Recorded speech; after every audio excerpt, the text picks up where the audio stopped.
waa sida xayawaanka oo kale. Zinchenko oo magacaabay xiddiga ugu wanaagsan tababarka Arsenal ayaan warbixintan ku eegayaa, balse daawaday intaanan u guda gelin waxaan kaa codsanayaa inaad marka hore muuqaalkan like gareyso, sidoo kaleeto na soo follow gareyso.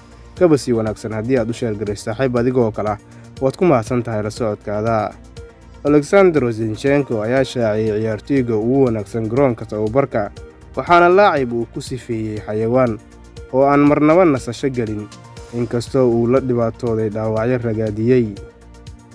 Difaaca reer Ukraine ee Arsenal hagaagii ka soo iibsatay kooxda Manchester City ayaa waxa uu saameyn badan ku yeeshay qolka labiska Emirates Stadium, isagoo haddii ay Arsenal horyaalka ku guuleysato nasiib u yeelanayo inuu qaado horyaalkiisii shanaad ee Premier League ah.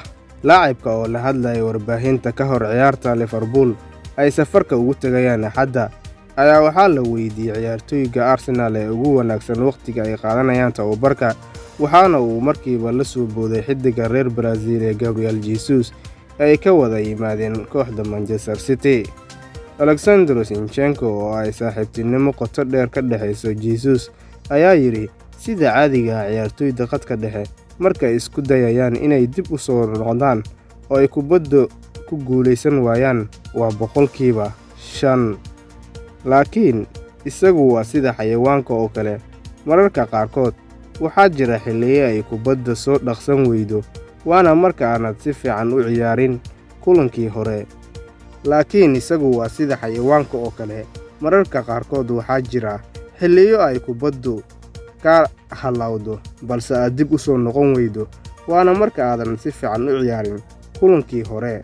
Laakiin isagu falcelintiisu mar walba waa mid cajiib ah. Waqtigii aanu City joognay isaga ayaan daawan jiray, waxaan odhan jiray wow, sidaas ayaad u baahan tahay inaad samayso. Waxa uu leeyahay hibo la yaab leh, waxaan ogahay inuu si degdeg ah u shaqeeyo booskiisa, mar walbana uu wax saxa sameeyo. Aad ayaan ugu faraxsanahay inaan shakhsi ahaan u garanayo isaga. Waa farxad inaad isku koox ahaataan ciyaartoy sidaas oo kale ah.